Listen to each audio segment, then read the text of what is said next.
So thank you everyone for coming and happy holidays. Thank you. If you have a question you'd like answered at the end of the meeting and you've not done so, you may pick up a card and put your written question in to be answered at the end of the meeting. All questions will be answered, but we will not have a debate. Should you have any further questions concerning the question asked or the answer, you may schedule an appointment with the appropriate person to further answer your questions. The packet that's being handed out at the door by Susan contains a revised copy of the Declaration 1 along with the consent forms and the referendum questions. That's for those of you who do not plan to attend the annual meeting. You may use those forms instead of tearing them out of the packet you received. If you do plan to attend the annual meeting, you will receive the ballot along with those forms at check-in beginning at 6 p.m. on the 13th. I'd also like to note there is an error in the annual notice meeting that stated the proposed 2022 operating and capital budget. There is not a capital budget, there is a capital plan. As noted in the audit report, that we could no longer, or we should not, continue to carry over our capital budget from each year and it never be changed. Therefore, we took that recommendation along with what occurred in Miami, and many had concerns, and we went out and got the professional opinions of engineers and environmentalists, so we may contain a proper capital plan. That being said, we'll move on to the package. On slide 1. So this is a recommendation being made by the association. It has been reviewed by the Finance Committee and adopted by the board. It's crucial that you understand the packet so you can make an informed decision. The recommendation will not change as a result of this meeting. The Board of Directors, the Finance Committee, and myself have worked through this plan for 2 months, and we are in 100% agreement that this is the best plan for Mount Vernon Towers now and in the future. It's also important to know that the approval of the 2022 budget does not automatically approve the declarations. That's been a hot topic today. There are 6 parts to the presentation. 1, business as usual, or BAU, as you might have seen it. 2, the critical and secondary capital needs, which will be spread out over the next few years. 3, how the normal operating budget and the capital relate to each other. 4, the recommendations for declaration changes, one of which is a financial change and one is which more of a lifestyle changes. 5, the budget recommendation. And 6, a set of questions that will help the board in 2022 and in the future. Moving on to slide 2, the agenda. As I mentioned, the budget presentation includes a look at the business as usual, or the BAU, our capital needs over the next several years, and our budget recommendations for 2022. The presentation is lengthy, but is intended to fully inform you about our needs now, the opportunities we see, and the potential costs we face. It is important to note that there is no vote on the capital plan. To properly understand the financing of the capital plan, there must be an outcome of the 2022 budget and detailed cost proposals. At this point, we have high-level estimates. We are looking at sourcing and financing options if needed, but the outcome will flow from the 2022 budget. In addition, we included 2 declarations and 4 affirmative questions regarding Mount Vernon Towers as a place to live.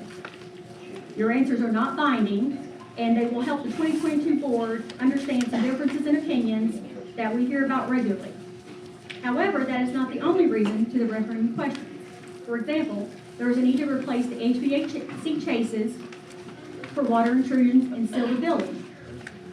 The referendum question regarding the building facade is relevant because the cost of sealing with color or tint is far less expensive if all the work is done at one time. It's no more than a question to ask when we are seeking bids. With that, we'll go on to slide 3. So in planning for the budget, this year far more than ever, we had to have a thoughtful approach to the budget. As you know, it's difficult to establish an intelligent budget given the uncertainties with COVID and the impacts. We understand the challenges of today with the rising cost of goods and inflation. While not in our control, we cannot ignore it. The November CPI rose to 6.2%. Food alone at 5.4%, which stresses our operations as well as many other businesses alike. The 2022 budget recommendation calculation was taking the CPI in October, which was 5.4%, and adding 2.1% to that. For those of you that have been here for a while, if you remember back, before COVID, it was stated that our HOA increases would be CPI plus a number, and the suggested number was 2.5%. So you can see that the recommendation for 2022 is below what we stated we would do in 19. We also understand that most owners and residents want every amenity, whether they are used or unused, by a single owner. This includes dining, activities, the fitness room, and PCC. This means that our HOA dues must cover the needs of the community. And our last option would be to eliminate the items and amenities that we enjoy, should we not be able to fund them. If COVID wasn't enough, we also face an aging building. That's no new news. I've been here 8.5 years, and we have never really addressed the actual building's needs. I'm not talking cosmetically, but the needs that the building needs. However, we can't avoid it any longer. After receiving our engineer and environmental reports, we must face the concerns in those reports. Moving on to slide 4, which highlights the cause of our changes in budgets for 2022. After a year of forecasting expenses, we became much more familiar with anticipating and projecting costs, and therefore we were able to construct a challenging, achievable budget and ensure the best operation for this community. Predictable changes included fixed expense like pest control, elevator maintenance, and even wages, while some are less predictable, such as utilities and food prices. Either way, we believe we know how to monitor and adapt when needed, as we have done for this year. In addition, we are expecting the unexpected. We know we have issues like water intrusions, so we will plan for them to ensure funds are available rather than being hopeful. As you will see later, addressing the capital needs will result in less unexpected cost over time, making the budget more predictable and creating a stable and robust reserve account. Moving on to slide 5. The 2022 recommendation for distributing HOA dues. This was interesting, and the board thought that it'd be interesting for you all to see how your HOA dues are spent on operations and amenities. In 2022, 31.2% of your homeowners' dues are spent on amenities that you enjoy, compared to 29.3% in 2021 and 32.3% pre-COVID, essentially bringing us back to levels prior to COVID hitting us. To tie those figures back together, you can look at line 2 and 10. We also focused on employee efficiency, resulting in overall wage costs coming down 2%, even though wages have rapidly increased in the marketplace.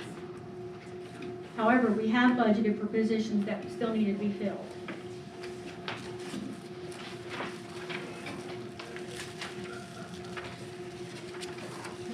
The next couple slides are actually very important.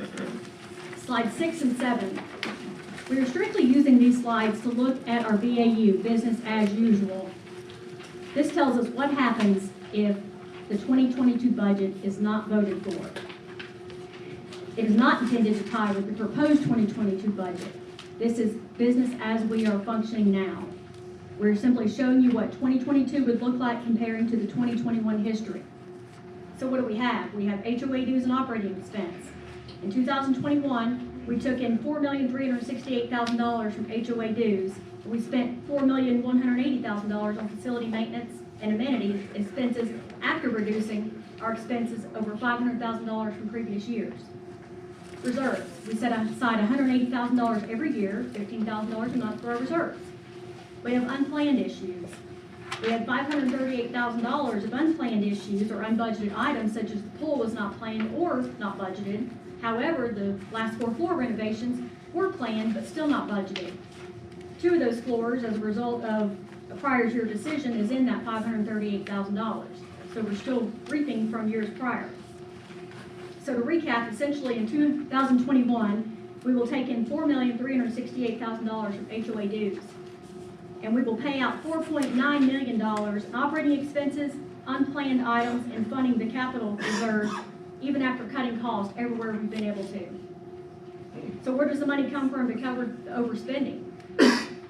It comes from other sources like PCC revenue, guest fees and meals, the variety of other sources such as maintenance items billed, our lease on the antenna, etc. This year's other sources of revenue came to $633,000, which allowed us to cover our complete operating expenses.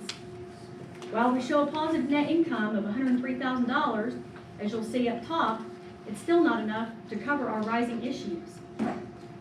The dependency on other income has been going on for many years. We've managed it this year by reducing cost.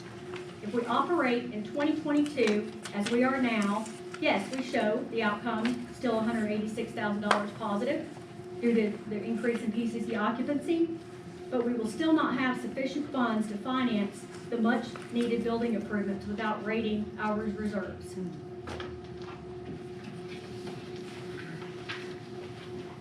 We go on to slide 7. We are looking at business as usual and cash generated. Again, we are still focused on how we are operating today. Nothing to do with the budget. Looking at the business as usual and the cash generated, you can now see we've generated a positive cash flow in 21 and 22. In doing business as usual, we show a positive cash again of $186,000 if we continue in 2022, and could be as much as $366,000 if we had to stop putting the reserves in of $180,000.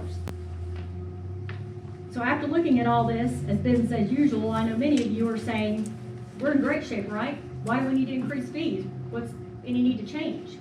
Then we start looking at the aging building and the recommendations from the engineers and the environmentalists and our maintenance department and other areas that we know need attention that we can't keep avoiding. So before going on to the 2022 budget recommendations, Reed will run you through the facility needs and the potential cost over the next few years. Could you go up to there, please? Sure.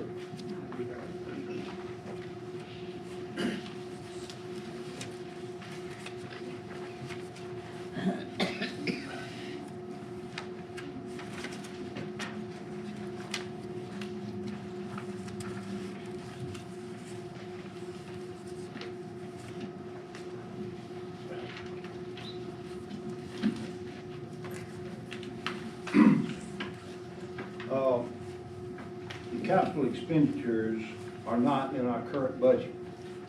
The capital expenditures will have to be met from other sources. Can you hear me? No. You may have to raise it up. You're taller than me. Can you hear me now? Yeah. In the back? Say something. Yeah. If you see on the chart here, we've done something unprecedented at Mount Vernon Towers in that we have not considered what we need for next year only. We try to consider what do we need for the next 5 years.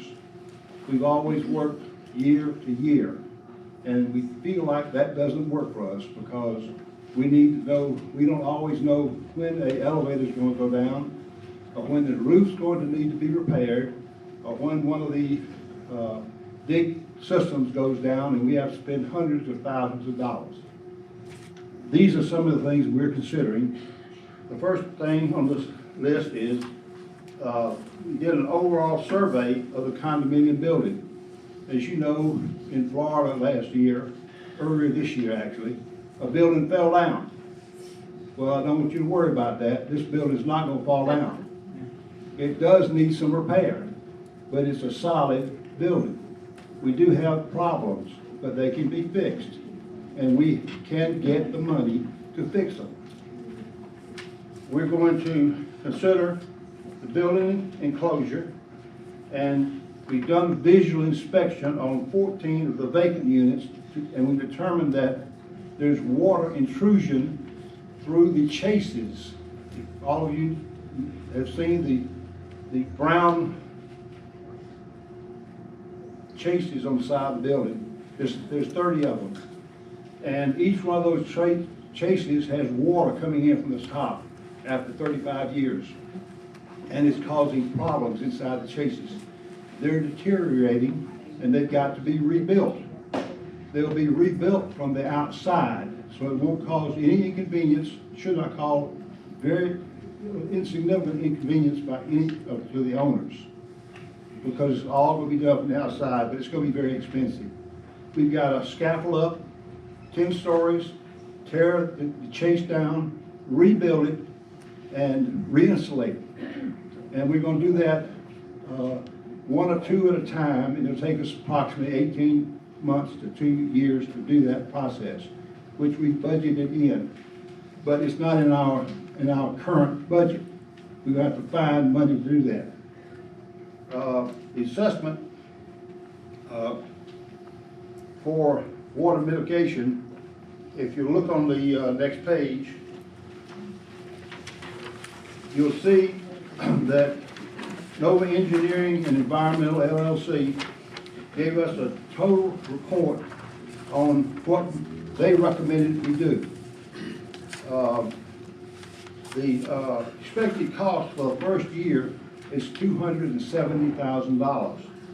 Over the next future years, it's $705,000. In the past, we would have looked at 280 and said that's it. But what we're trying to do now is go out 5 years and figure how we're going to pay for it the second year, the third year, the fourth year, the fifth year. The maintenance, the mechanical and maintenance assessment for air conditioners, generators, and boilers with the recommendation is expected to cost us $21,000 this next year. But for the future year cost, 5 years now, is $650,000. Okay? Now you all remember that we were talking about trying to structure everything so that the HOA fee covers our operation for this building. It does not cover capital improvements. And that's what this is all about, what our capital improvements will be over the next 5 years. Some of the things we have to do is to reseal all the brickwork on the building. I never knew that brick wept before, but in this building it does. This is actually repairs that have to be made because they're coming through the walls and they're causing problems.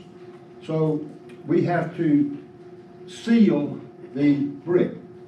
We've already spent, in the last 3 years, we've spent over $210,000 sealing brick on this building.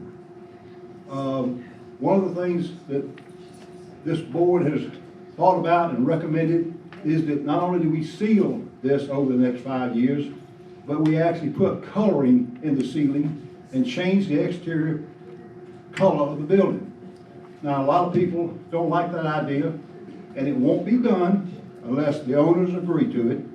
But the point is that other buildings in the area that are 30 and 40 and 50 years old have upgraded their building by putting in coloring in their ceiling to protect the building. We're just being proactive by considering that. Do not worry, we will not make this the pink pig, okay? We're not gonna paint the building pink. If we get an interior decorator and they come in and say that it should be a light brown or a light gray or whatever, we'll take that before the board, the members and the owners. And if they say they want tan, we'll do tan. If they want yellow, we'll do yellow. And if they don't want to do it at all, we won't do it at all. But I can tell you from what I've talked to painting contractors, they say that a color in a, rather than a transparent seal, lasts longer. Whether we paint it or seal it, it'll probably last longer than any one of us are concerned about it. It'll have to be redone by another generation of owners here. But I think personally it's very important. Secondarily, we've got veneers and drains and patches that have been recommended on the outside of the building that we have to take care of.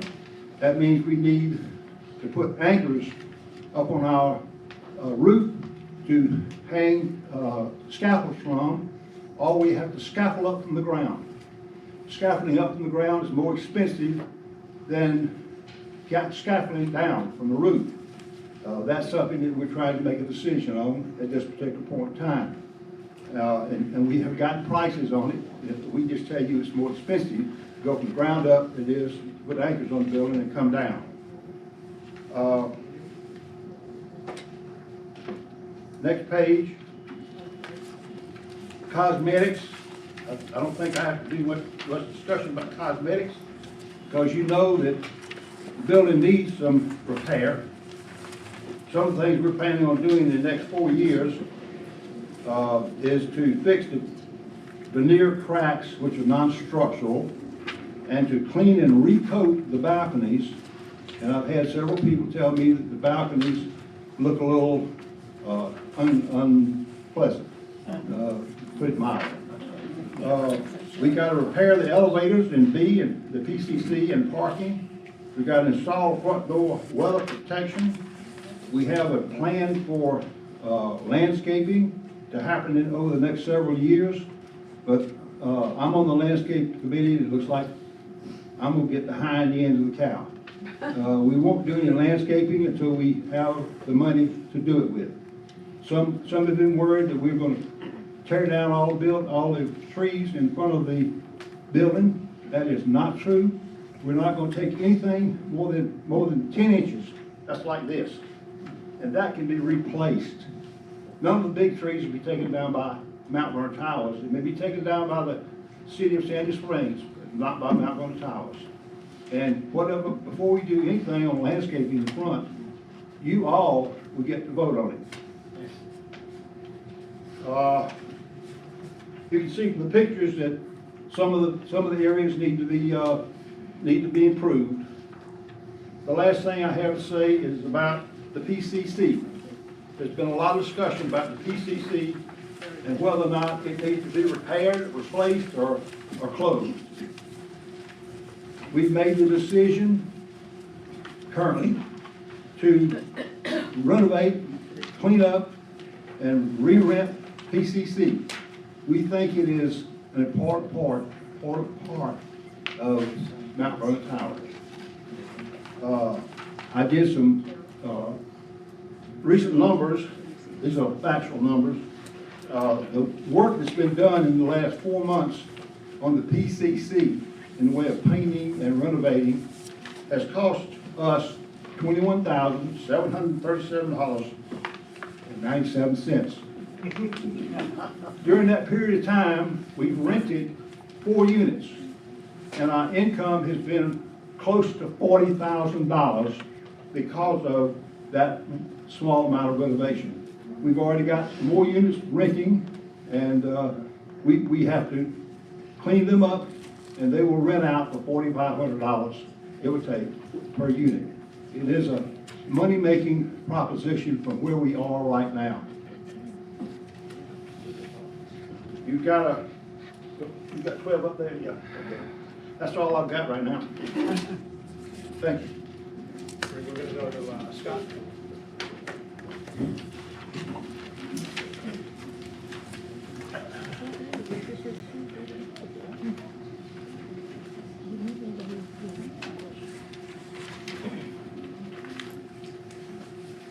I'm Scott Goins, live in B1001. I've been working with the budget committee to get the budget worked together on a CPA, and I've been doing this for quite a while. They can't hear you. They can't hear me? No, You guys can no. hear me back there? And Taylor, could you change the slide? Can you hear me? How about now? Yes. I'm a little nervous. I don't usually stand in front of crowds. I usually deal with one person at a time. Me. Page 15, please. You'll note that with Rita's explanation of the business as usual budget, we have $186,000 in income to be used to fund capital improvements. Our HOA dues over the years have not covered operational expenses. We have reacted to unplanned events instead of planning for them and budgeting for them. This is not good accounting practice. During the next 3 to 5 years, we must ensure that our dues cover our operational expenses and our improvements and capital items are covered with our hang on, I lost my place. Our outside income, such as We have some, I've lost my place, give me a second. I'm a little nervous.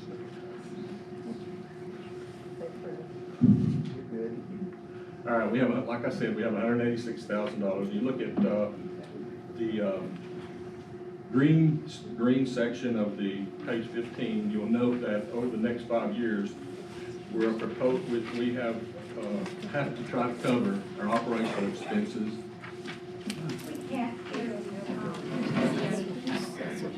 How's that? Page 13. Okay. Page 13.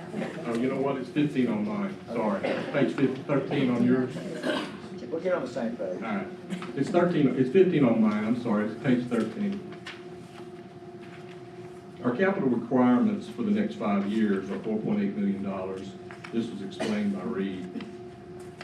Please note that the chases alone over the next 2 years are $1.9 million. This is a requirement that we need to do.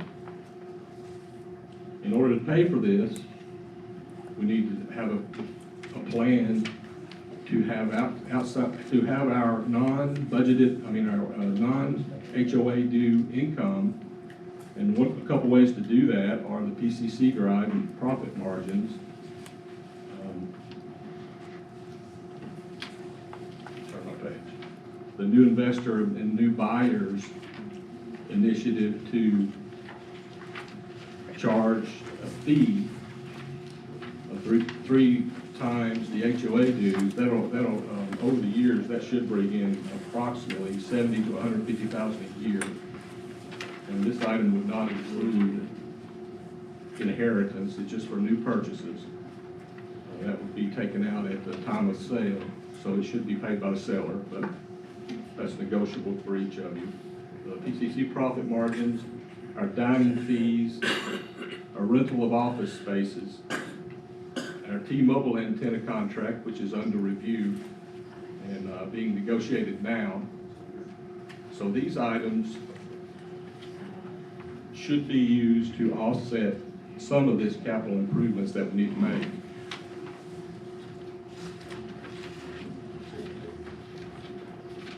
Sorry about that, guys. I'm nervous. You want to talk to that declaration? Oh, I'm sorry. Yeah, I forgot something. The consent declaration, number 1. The board is recommending an initiation fee on new purchases only. This will ensure that some of the people that are buying into our HOA are paying some of these items that we have paid over the years. We have approximately $1.2 million in reserves that we feel like they should contribute to. That should come to approximately $150,000 a year. So, contribution of capital in this reserve account will be used for capital improvements and the cost of increasing capital improvements and operations. In order to maintain a competitive advantage with the neighborhood, this fee is essential. And it's not paid by us, it's paid by people coming in to visit us, to buy with us. So, consent number 2, smoking policy. I think this is pretty self-explanatory. Smoking will be banned in all units and within the common areas of the building. Current owners and residents are exempt from this. Current owners who are leasing their units will determine the applicability by their lease. Once a resident permanently vacates the unit, that unit becomes non-smoking. Smoking will be banned within the property boundaries of Mount Vernon Towers. The board of directors will authorize a designated smoking area outside. The board will determine appropriate fines for breaking this policy.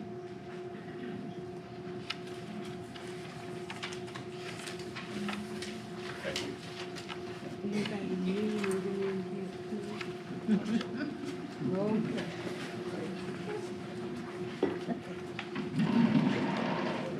Bring it back down for the short people.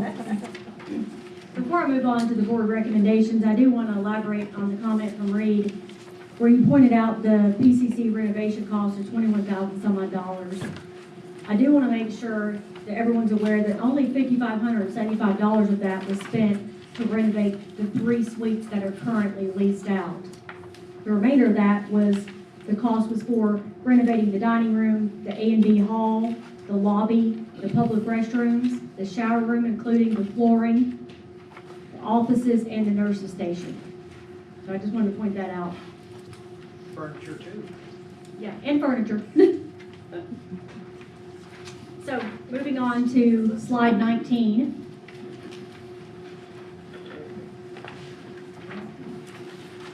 All right, so this portion is moving on to the board recommendations. I want everyone to know that the only item on this page that is being recommended by the board that is up for a vote at the annual meeting is the 7.5% HOA increase. The goal is to fully cover the expense.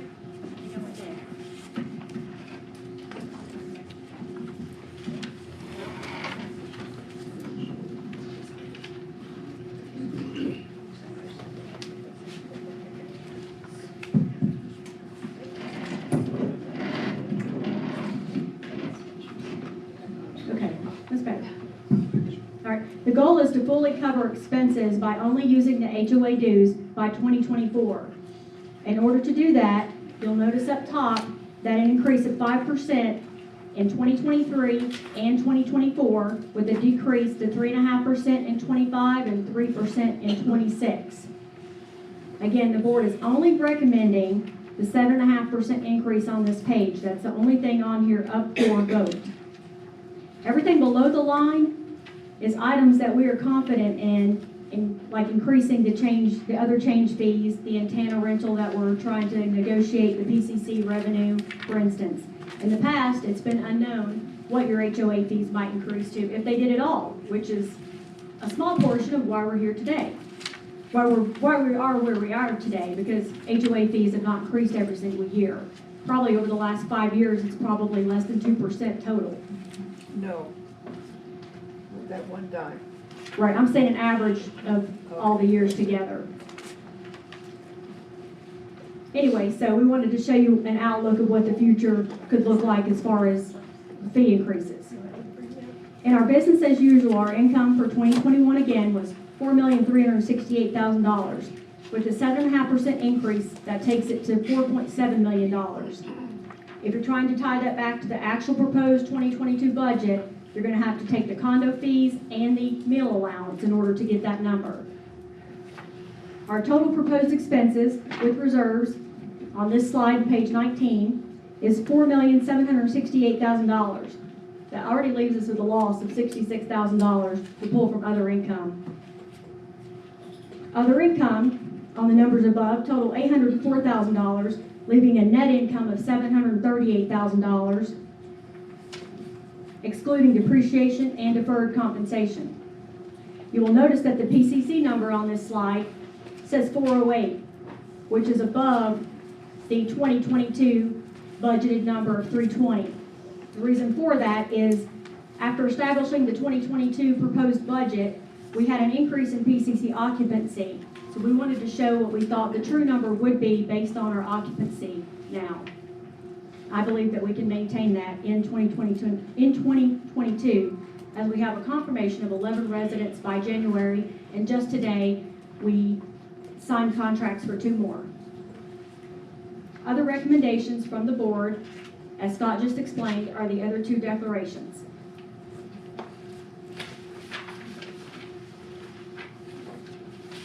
Moving on to the 2022 budget and spreadsheet.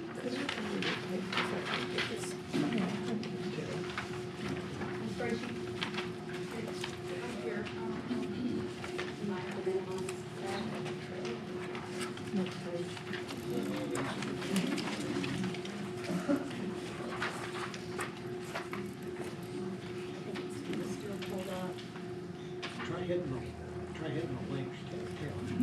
It doesn't work. It takes you here, but I think earlier wanted us to cancel out of that. There we go.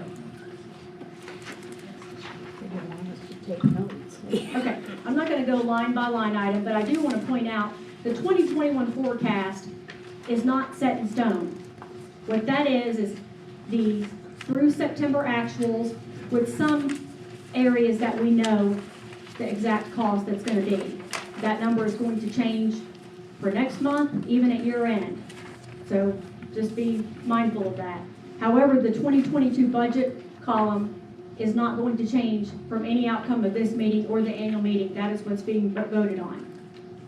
I'm going to highlight a few things that stood out to me in numbers and other people that's asked me questions over the last few days. The first one, the $333,000 in variance of the condominium fees, that's the 7.5% increase. The second item, the maintenance net profit, the reason why that looks like it's almost $11,000 in variance is because it was hovering around $2,000, but we had $9,916 of water intrusion related items that we're going to be billing back next month to owners. So in the end, by the end of the year, that variance would be $1,066. The other item I was asked about was personal care meals, the increase in that, and that's mainly for an increase in residents. The guest suite rental, it's a small variance in the grand scheme of things, but the variance of $61.50 in that, the rate is going to increase $25 per night. Pre-COVID, we were averaging 12 nights a month in rental. This number that I budgeted is based on an average of 8 per month. The next few line items is compensation. The first compensation line item is Mount Vernon Towers employees.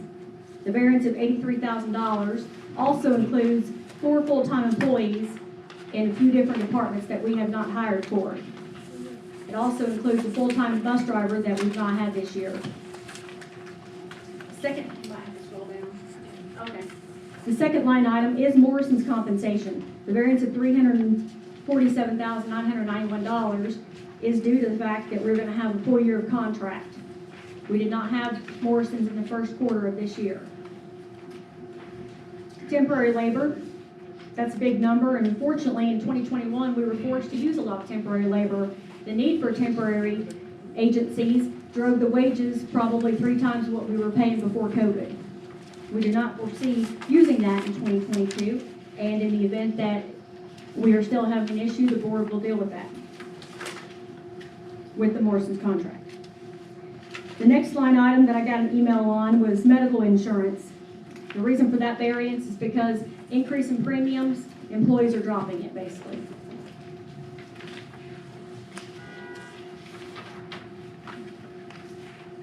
The next line item is hiring expenses. That is a big number, a difference of $16,835. Advertising is very expensive. I know I've spent $500 and some just week before last in advertising for staffing, and then onboarding is not cheap. So we don't expect to incur that in 2022. Utilities, I was asked about utilities as a whole. The only 2 numbers that really stand out is electric and recycling. Electric, Georgia Power is projecting a 4.5% increase for 2022. So that's what we budgeted. Utilities, trash, recycling. We basically, unfortunately, had to reduce our recycling, which also reduced our contamination fees. So we're saving a lot of money there, unfortunately. Marketing, $24,000 variance. We have budgeted for outside services that will help us both internally and externally. It's not only about selling condos here, it's about marketing who we are. I want to go out into the community and tell who we are, but I can't go empty-handed. We need marketing material, brochures, things that tell about us. Professional fees, others, that's a $29,000 variance, and that's basically for outside consulting fees, whether it be the board needing consulting or the management needing consulting. That gives us some leeway to use that. Rental linen expense, $20,000, almost $21,000 variance. That's basically a full year of service. As far as linen expense, we were down a quarter and a half before we opened the dining room up and started using linen again. Supplies, that number is $29,000 variance. Basically, all the departments are returning pre-COVID, especially the dining in the kitchen. So that's for all the departments, for any supplies you could think of. The next few items is maintenance related. And mainly the variance in maintenance is every year we have the same items that reoccur that are in our unplanned, unbudgeted expense. Well, it's not an expense. It's not expense at all.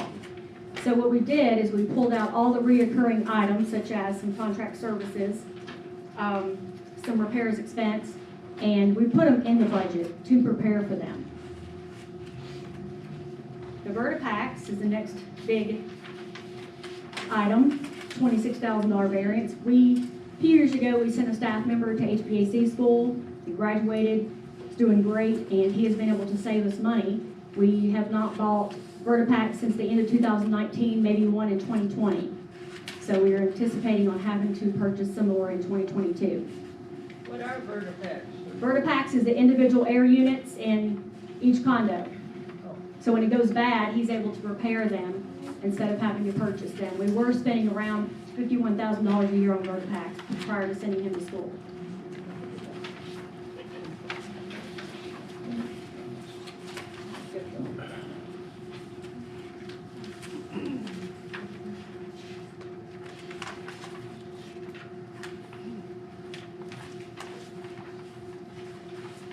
Okay, moving on to slide 21, which is the 2022 rate and fee schedule.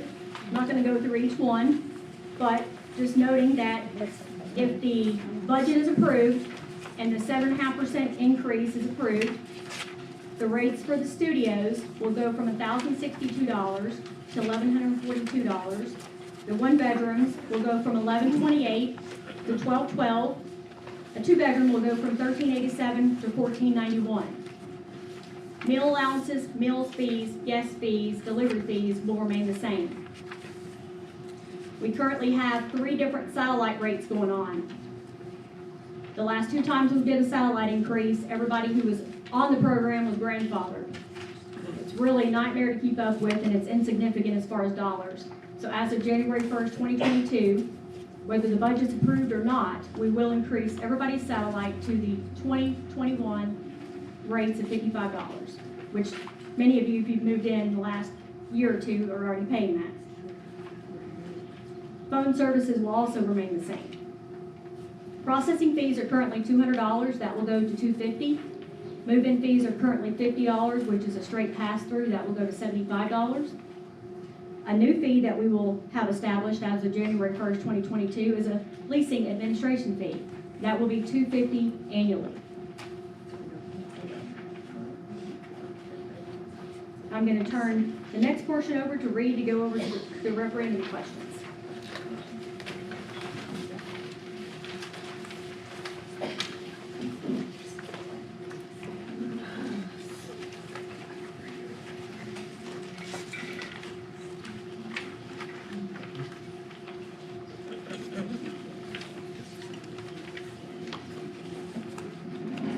Can you hear me now? Okay, let's talk about referendum questions. One of the things that this board determined 2 years ago is that they would try to be as transparent as possible. We would try to ask questions as to how we can improve Mount Vernon Towers. These referendum questions are in that vein. We've heard a lot of talk about our purveyor, Morrison's. Some people like it, some people love it, and some people hate it. So we're asking the first question, should we replace Morrison's Living for regular dining, fill in one or the other, or put in a comment?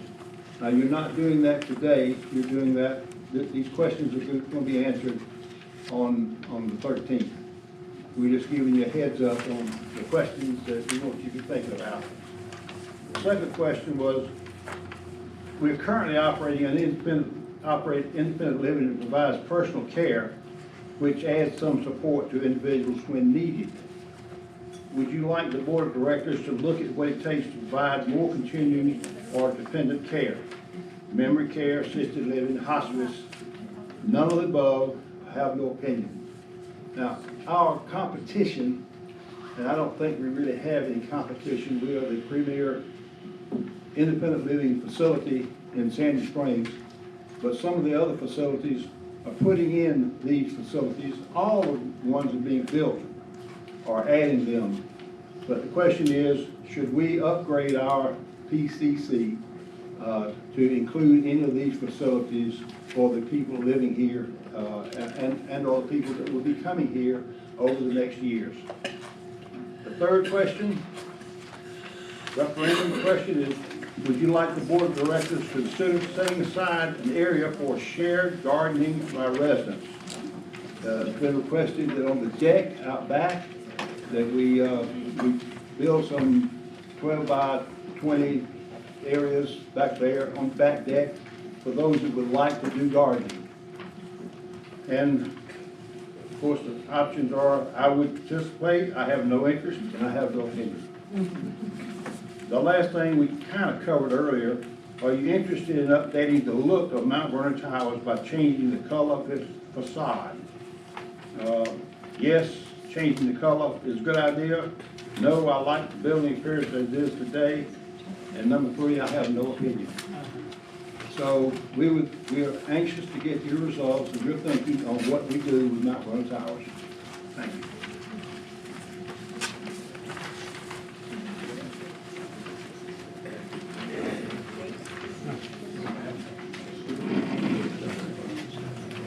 All right, we'll move on to important dates and times for owners. The only one on this page left that we haven't already attended is the annual meeting, which will be at 7 o'clock on the 13th here in the Sun Porch.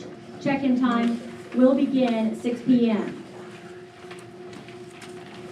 We had told a few floor reps that you could check in early and leave and come back, but after giving it much more thought between Susan and I and how everything needs to flow, once you check in, you will need to come to the Sun Porch. The reason being is if you check in, for some reason don't come back, then we've got to try to figure out who's here and who's not here because we have to verify that we have a quorum with owners. Kind of some do's and don'ts and things to remember.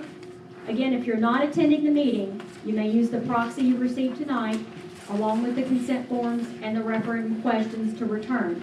Remember that the person that you name on the proxy to be your proxy must be present. If you do not name someone on the proxy to be your proxy, this year that will go to Lorraine Horner and she will stand as your proxy. Proxies are due by 9 a.m. on the 13th by mail, or it can be delivered before the check-in time at 6 p.m. If you're attending the annual meeting, again, you will get your ballot, consent forms, and referendum questions at check-in.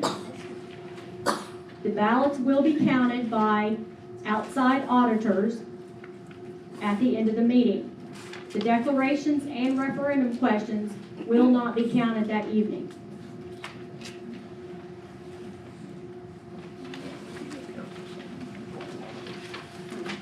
That's all I have. If you want to now go to the written questions, just remember we are not going to get into a debate this evening. We will answer the questions to the best of our abilities. If you have any further questions about the question being asked, whether you like it or don't like it, like the answer or don't like it, you need to set an appointment up with the appropriate person to get a better answer or more questions to the question. Susan's collecting questions now. I'm getting it. I didn't sign it, but I like it. Good luck. You can't read your own writing. I don't like standing up and standing. I don't feel better. She was right. I can't read it. What is the basis for leasing fees? Yeah. How does a leased unit cost more than an owner/resident?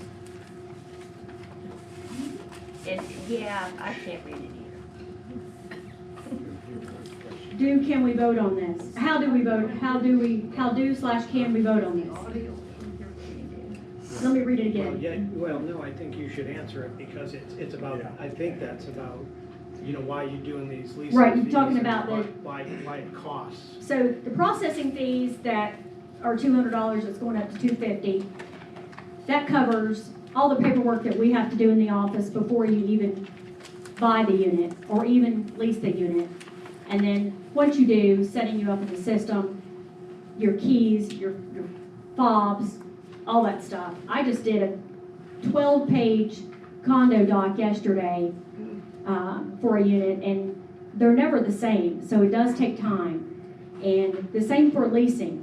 For leasing, per the bylaws, we're supposed to have a copy of that lease on file. So it's keeping up with whose lease is current, making sure they have the correct insurance in the event something does happen in that unit that we need to go back on that owner or renter for.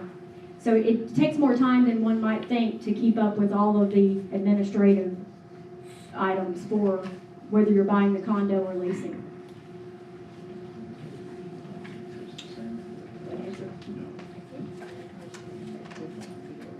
As far as voting on it, I think we probably need to put out something to the owners to where they understand what the board can mandate as far as fees and not.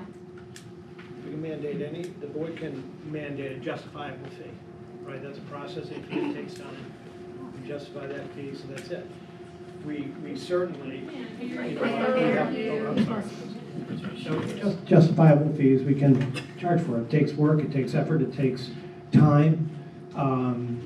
And there is, like you said, there's more to it than just, oh, yeah, here's a lease. What we can't do is, I think there's maybe a misconception about what we have the authority to do outside of an emergency. The board has the authority to approve up to $50,000 in capital expense, right? So when you see some of these things that we talk about, a lot of these are big numbers, okay? And we don't just get to say, oh, let's go spend $100,000. We don't. We get to, if we really think it's important, then we'll do things like the PCC call center and say it's $24,000, we can approve that. We did the pool, it was close to $30,000, we can do that. We represent you in that fashion. You need a pool, we fixed the pool, it's $30,000, sorry, it's unfortunate. But once we get into these bigger capital items, we have to ask permission to spend more than $50,000, and that's what we do. We do it at a special meeting, we take a vote, and we move on from that. Okay. So Lorraine votes for no proxy. Please explain how this has been done in the past.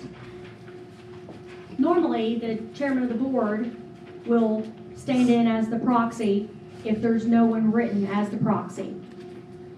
Our attorney suggested, just being honest, that since Brian was running for the board, that he delegate this to someone else, but he didn't have to. So he chose to delegate it to someone who had nothing in the board for next year, wasn't running for the board, and wasn't going to be seated on the board. If you have your vote casted and she's just standing in as your proxy, she cannot change that vote. She's just here to represent that your vote counts.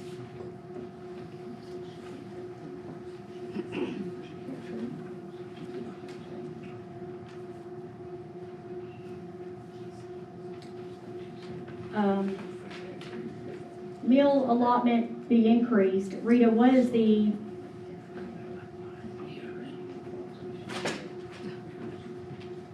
I'm thinking $250 something will be charged. The meal allowance is not going to be increased, and if you're talking about the $250 leasing fee that we just went over, I can't read the last two words.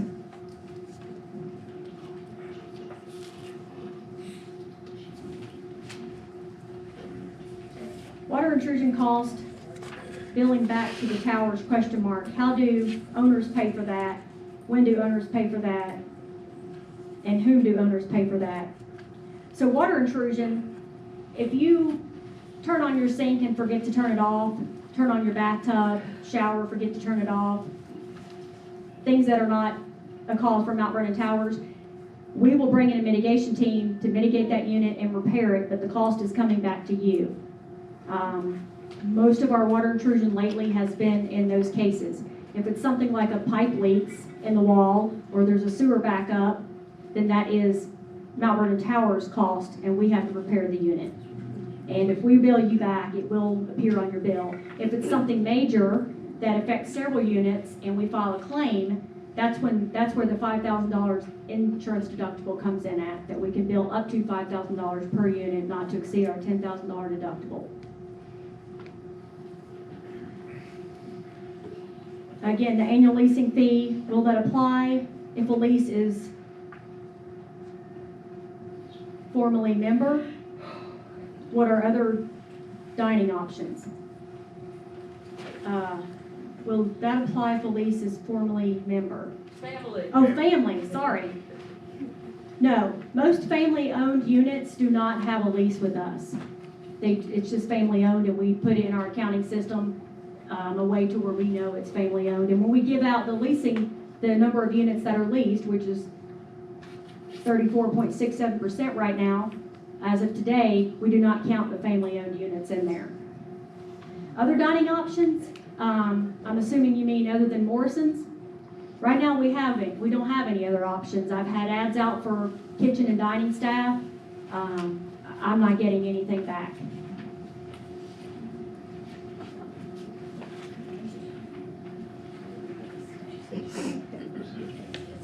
What was net to MVT from PCC after expenses? What year might you be talking about?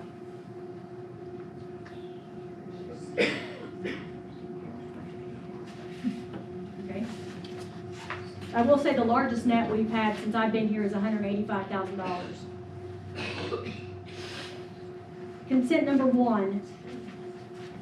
Would the person who inherits a property be allowed to rent to outside without an additional fee? I believe we said if you inherit a property, you wouldn't be subject to that $5,000. And we haven't said anything about being able to rent currently. Inheritance, no, it's about change in ownership, Ownership. not inheritance. Okay. But just to clarify the fact that it's not, that's what the change that we made, that went from 5,000. Right. They're saying, well, they be allowed to rent without an additional fee. Right now, we're not proposing an additional fee to rent, like the right to lease fee. That's not in the declaration. Yeah, let me just address that. So in the original page 16, that's one of the changes, right? So we had bandied about a whole bunch of things in the finance sessions about what would we do here, and so you saw on your thing 98 units. We talked about lease limitations. We talked about right to lease. We talked about a lot of things, but in the end, all we came back with was the change in ownership initiation fee. So what happened was with that presentation, what you're looking at is the 11th presentation. And in all the times looking at it, that we just missed over, a detail that was in there and didn't correct it in time. So it's now been corrected.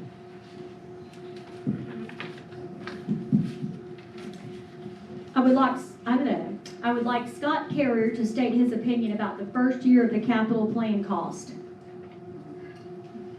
The first year of the capital, Plan, which is the 1.5 million.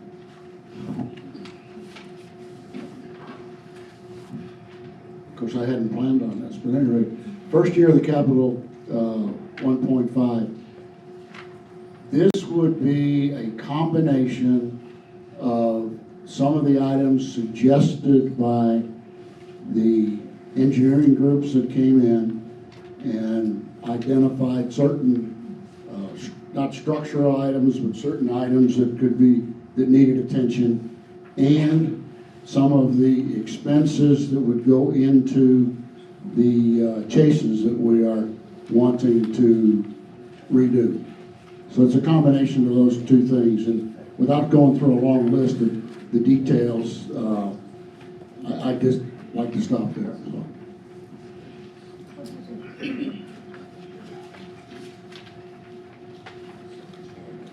I would like to know if our association dues will increase. They will increase by 7.5% if the budget is approved. If it does, why? I think we've already explained why we need to increase the dues. I think it should be lowered.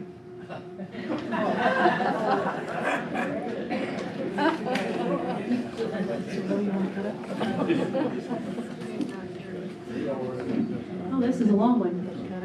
Please explain how the following comment from Fulton Kozak's, MVT's accountants provided to owners in April of 2021 guided this board in forming the budget this year. Condition: the summary of future major repairs and replacements has been updated by management each year since 2015.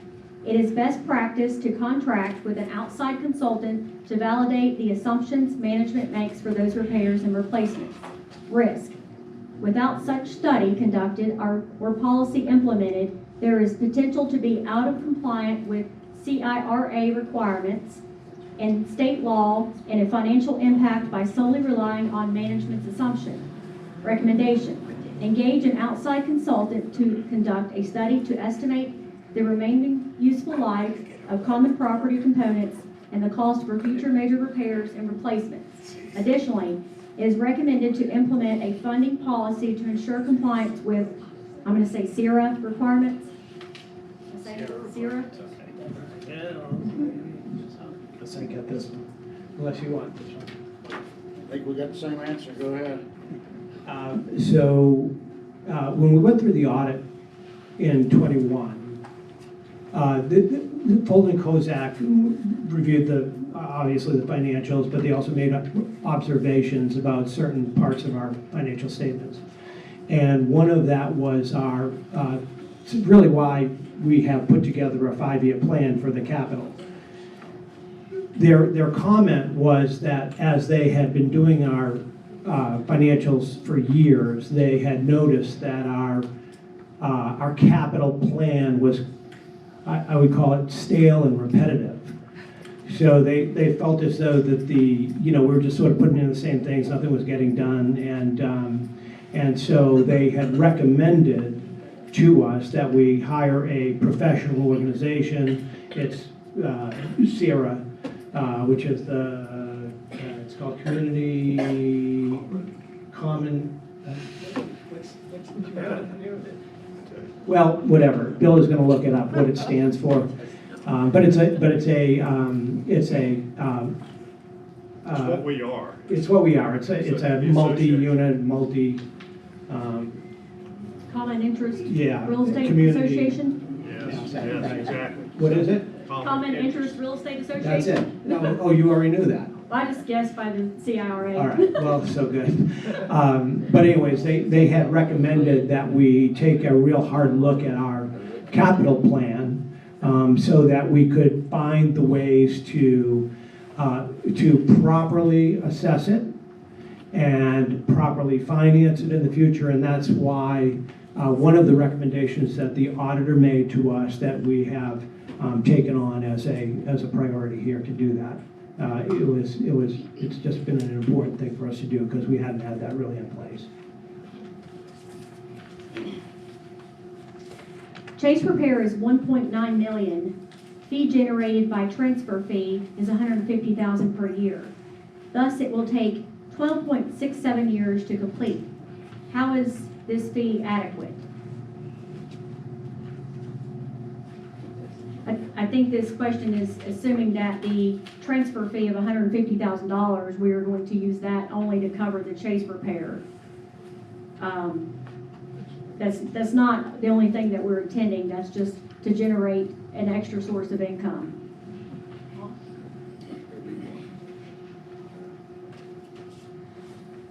Are reviews done annually on full-time employees? There's several questions, so I'll answer them as we go. Prior to the previous HR director being hired, / dining director, we did reviews every single year. He put a stop to that, and everybody got the same raise. But starting this year, employees will start getting reviews done annually.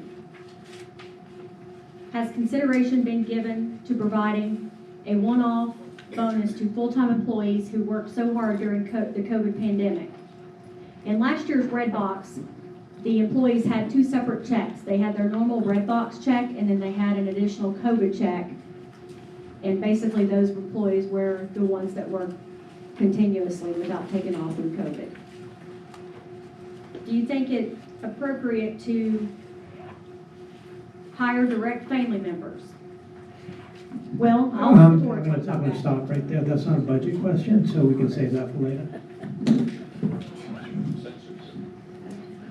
Why are values/amounts in personal care meals under other income/profit, $69,936, and under dining services income PCC meals, $53,568? So the personal care meals, previously, they were just, it was a journal entry that just kind of took it out of one expense and put into another expense. But how we went back to 2021 to do it is it does show up in the top line. It's still an expense, but it's also an income to dining, because the residents up there, even though they're not paying it, their fees include the same meal rates that you all have for the dining room, and they eat their meals 3 times a day. The amounts I'll have to go back and check. The 53,000 doesn't look right to me. Put this one over here to check on. Will all the personnel in the dining room participate in the red box? Please clarify who they work for. Yeah, it's no, board we, dis- look, the people in the hourly employees of Morrison's provide service, and Morrison's does not provide them with any additional funds. They don't do have a bonus program from them either. So we think that if you want to contribute to the red fund box and you appreciate the service, that you can contribute to them as well. One of the things we sent out in the note is that it would be really nice to have some personal notes. If you felt inclined to do that, it would help us to determine whether or not an employee at Morrison's deserved some sort of contribution from the red box, appreciation from the red box. So that's what we have instructed, and we'll be talking to Morrison's about how they view their employees, how long they've been there, how many hours they work. Are the 2 red boxes, one in the dining room, one in the front, are they the same or different? They're the same. That's what, we've done that for as long as I've been here. The information in the owner's packet about repairs to the chases indicates this work is needed within the next 2 years and would cost $1.5 million. Why is that work complete? Why is the work completion needed so soon, and what authority is requiring this?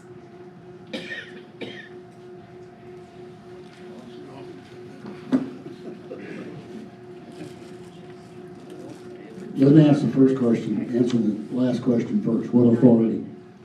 We have not received instructions from any authority.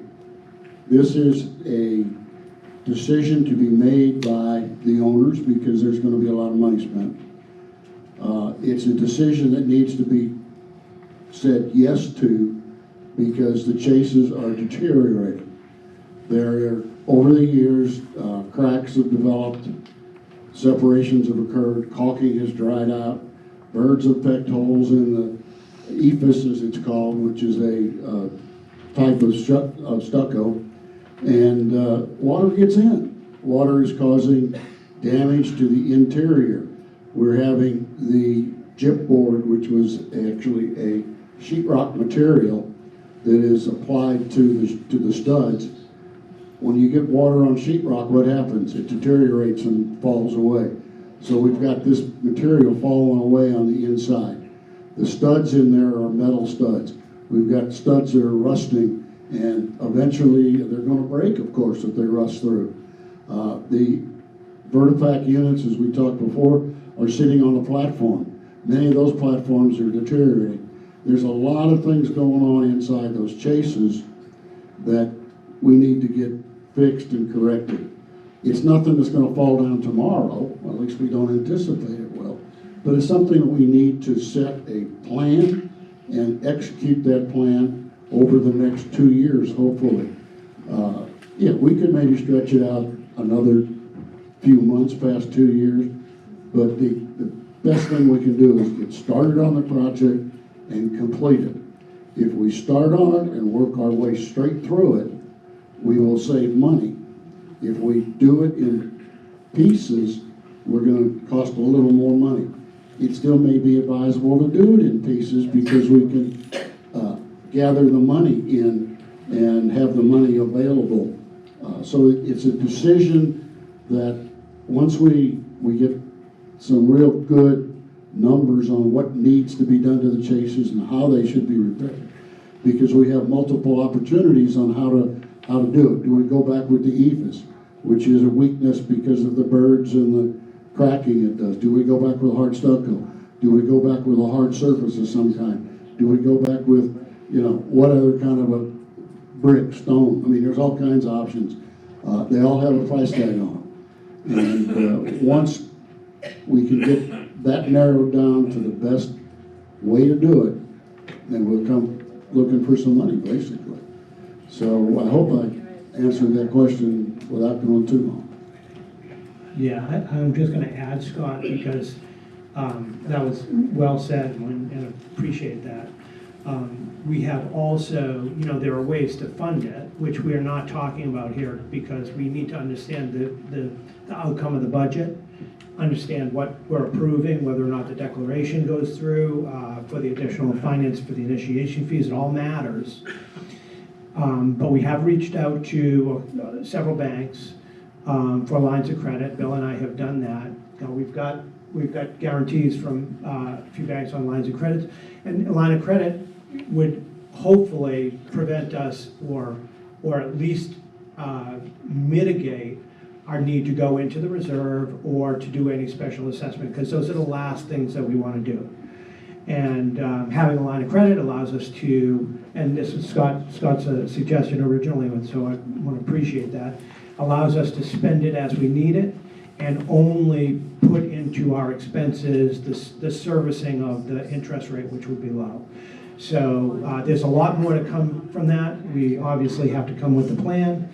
We have to know it. We have to fill as a gap, and then we have to come to the owners and sort of vote on whatever we think is the right recommendation, just like the budget. I want to say one other thing, just because my mind is thinking about authority in a different way.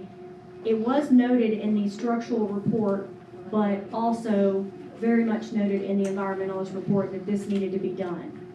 So that's what I thought in way of authority.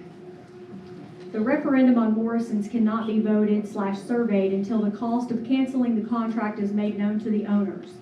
What will be the cost itemized to cancel?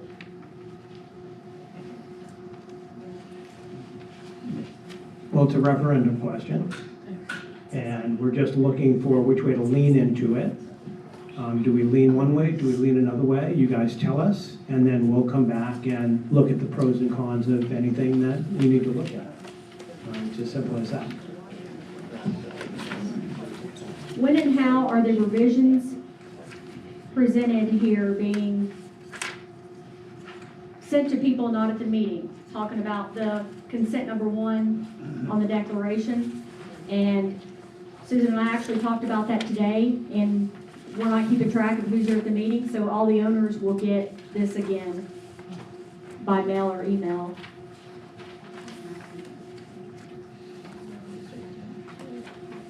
What happens if the budget isn't ratified? Well, we kind of went through what 2022 would look like if we continued business as usual. We won't have the funds to do the capital improvements that we need to do. So that'll be the next question is, what do we do about the capital improvements? I think that's a question I'll put over here that we still have to answer. Rita, I think the question, the way I understood it, was that what would happen, I think the answer to that is the association fees will stay the same, and we will basically continue to operate under the 2021 budget. Right, and Which you know. yes. And we can also come back at a later date, whether it be March or whatever, and have another push for a budget. At the board meeting on November 10th, 2021,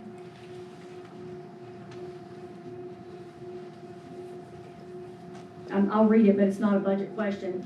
At the board meeting on November 10, 2021, Greenberg's wife told an owner to sit down and shut up. Tonight's owners are being treated like school children. Why is the board afraid to discuss issues with owners?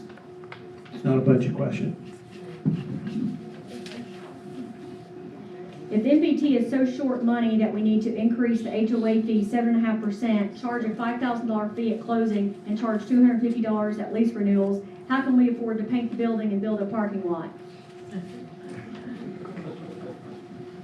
Well, the money that we're not short of money, we're not broke, we're not falling apart.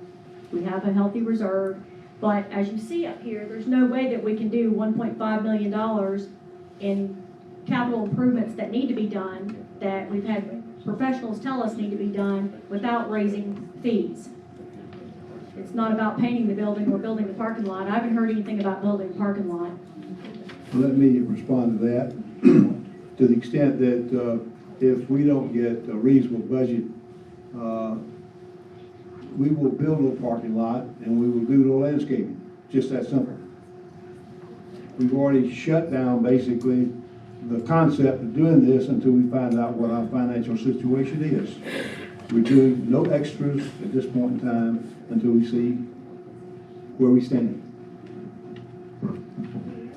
Were any of the airborne contaminants toxic as referenced the slide for Roberts Environmental LLC?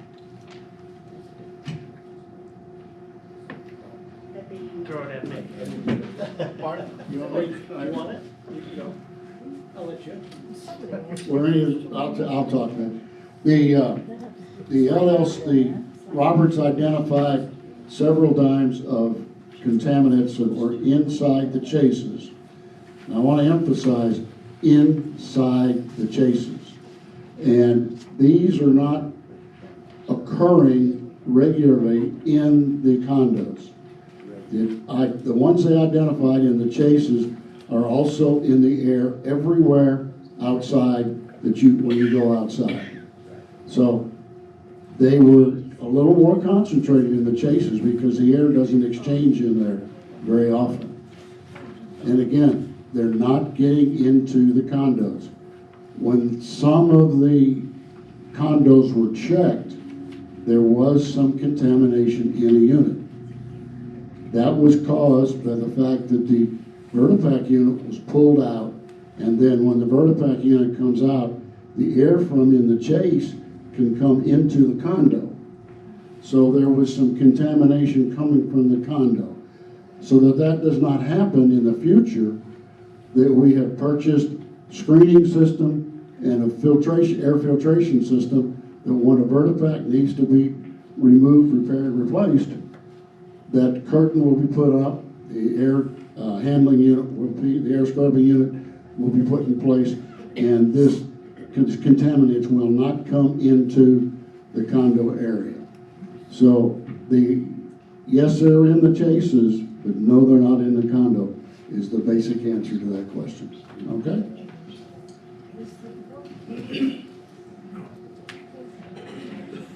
Why is Greenberg's condo exempt from the $250 annual lease fee? All family-owned condos are exempt. Do the referendums give the board authority to implement the action?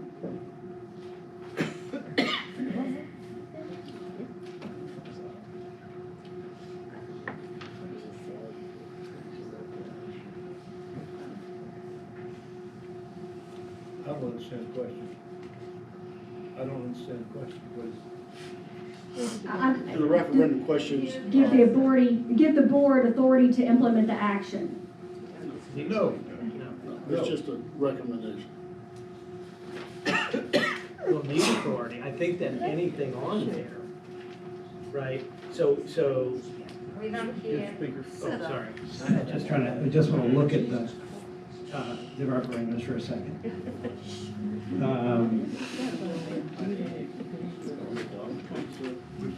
Morris is living. So again, number one is just, you guys tell us, right? You hate it, you love it, you don't love it a lot, and you want us to start looking elsewhere, right? It's as simple as that. But there's a lot that goes along with it too. We don't have an alternative. right? But there are other vendors out there, we can start looking, let us know. Current operate independent living, so no, we couldn't do any of these without a vote from the owners, right? Because in order to do memory care, we have to be certified in memory care, we're not. We have to be certified, we have to facilities upgrades to do assisted living. Hospice, we would have to be certified to do that. And so there are changes that go along with this, and this is a lifestyle question, really. There's two things here. One is the lifestyle of the community. The second one is what it might cost to get into something like this. So this is again one of those, how do you want us to lean? You want us to look at this, you don't want us to look at it, we love it the way it is, and we'll sort of go in that direction, but it's about somebody telling us what it is. I hear people say, no way in heck that we want assisted living here. I hear people say, yeah, I'd love to have it here, right? So I can't answer it, I don't know how many people want what, and so we would appreciate it, the board would appreciate it, if you guys would just circle in some of the dots and let us know, and we'll look at it. Gardening, I think gardening is really probably something that it would take up real estate someplace, right? So it's like, it might not be expensive, it might be expensive, I don't know. We would like to see if there's interest in it. And then the last one was the facade, right? And so that's about, what we know is we know how to do that. We aren't thinking about getting paintbrushes and rollers and rolling the building for $300,000 or $400,000, that's not what we're thinking about. But we have an opportunity to do something with pigmentation in the context of what we already know we are going to have to do at some point, which is replace the chases, seal the building, so it's a low cost, practically no cost opportunity. I wouldn't say no cost, but a low cost opportunity to do that. So the question is do half the people think that brick is timeless and classic and should never be touched? Or do we believe that this is the time, it's 2022, and we're going to whatever the style is for the next 10 years? I don't know, you guys answer the question, or let us know what you're thinking about that. I know that everybody's, if I say to you, let's paint the building, and it's gonna cost you $500,000, you're gonna say, no, thank you, right? So we know that answer, but if it's not, if it was $300, you might say, yeah.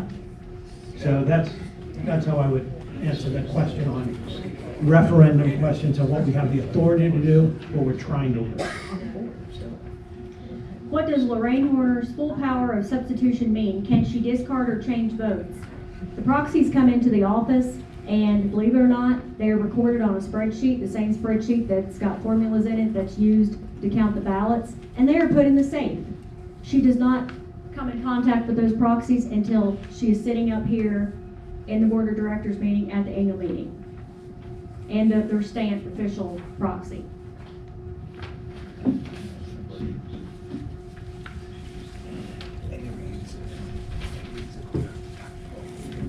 And Rita, I think that you need to say that she does not change any of the votes if they're recorded as votes. Right. So the only way that she would vote one is if a blank one came in, somebody signed it, and do what you want, Lorraine. So. The slide consent number 1, slide number 16 includes 4 bullet points that are regarding consent. However, the legal document includes 2 points, which are a transfer fee of 3 times regular assessment and a $100 fee upon transfer of title. Why does the legal document include all points listed on the, why doesn't the legal document include all points listed on the slide presentation? So this is the previous, You've corrected the slide. yeah, the slide's been corrected.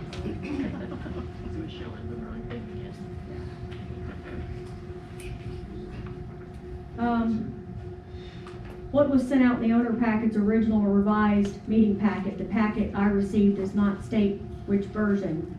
There's only been an original packet sent out. The only thing that will be revised will be this, the consent one for declaration, slide 16. I guess the cover to describe the capital plan versus the budget, capital budget. That was the other change that was made to the original, Okay. right? Slide. It's on the cover slide, right? Okay. Changing Okay, it yeah. from Okay, the capital cover, budget to the capital. cover letter, yes, yes. I see where this question's coming from. So, this looks like it came from the website under probably the owner's document login. For some reason, it's just name revised 2022 annual meeting packet, November 23rd. It's just what it was named to put on the website.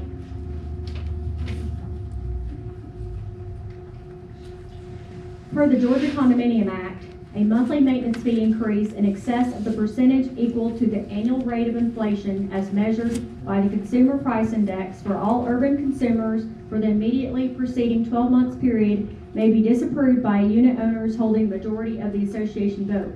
Question: the average rate of inflation for CPI is 5.4% for the 12 months ending September 2021, and yet the board is proposing an increase of 8%. Does the board feel that the increasing the HOA dues above the annual rate that is recommended by law is thoughtful or is in best interest of owners and who are facing increasing inflation in all areas of their lives? Well, I mean, we gotta keep up with what the costs are, and you know, if anybody saw the CPI index for November, it went up to 6.2%. So, you know, we're very concerned about the cost, but it's not, unfortunately, it's not under our control. We have to pay the bills, and we have to keep this place, you know, alive. And the inflation is what it is. It's what it is. We're hoping we'll get a break. I hope we'll get a break. I think we will. But there was some news out today as well that suggested that it was going to be around for a year from the Fed that I heard this morning. So hoping that's not going to be the case, hoping it's transitory, but it is what it is right now. Okay, slide 4 states budget changes to address rising utility costs, but that is not reflected in the distribution of HOA dues, where there is a reduction of 0.08% from last year. The budget, however, shows a 2% increase in expense on the 2022 budget.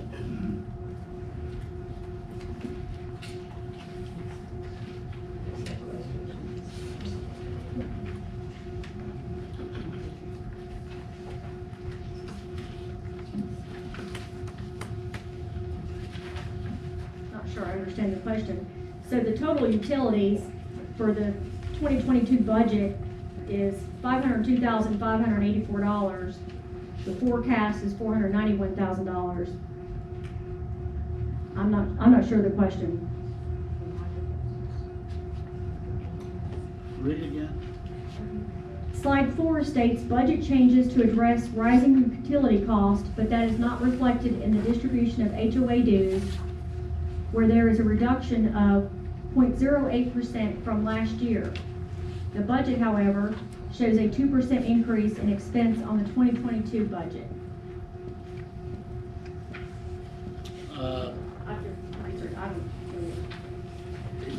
I think the answer there is the budget pages are what are true and factual. The other might be a mistake. I don't know. I don't even know where. So, It's not reflected in I think I Oh. understand the question. Yeah, and the distribution over here. The, Yes, page 5, slide 5, maybe? right, well, no, I think, if I get this right, and so whoever wrote it can just say yes. Yeah, I got it. There's, on page 4, it says increase to address rising utility costs, right? Right, they're talking about page 5 where we're showing how their HOA dues are spent. Utilities in 2022 is 10%, 2021 is 10.8%. That's where that's coming from. So, okay. that's just a distribution of the funds. That's a percentage of how much we are spending, so it's not really a cost. You take the total number of everything we spend and what percentage so that it's just a smaller percentage of all the expenses that we have, even though the cost has risen. Because if you look at the forecast versus the actual utility budget, you see it goes from 491 to 502. It just didn't increase as much as other things. Relative to the income. Relative to the income. Relative to the expenses, yeah. Okay, that's all the written questions that we've gotten. We'll separate these and still answer. You want to open it up for any other questions?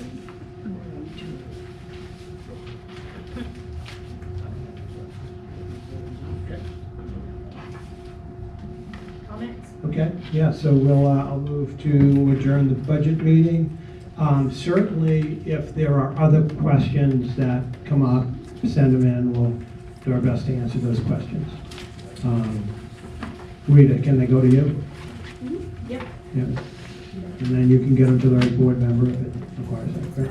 Okay. I'll move to adjourn. Second? No? All right, great. Thank you, everybody.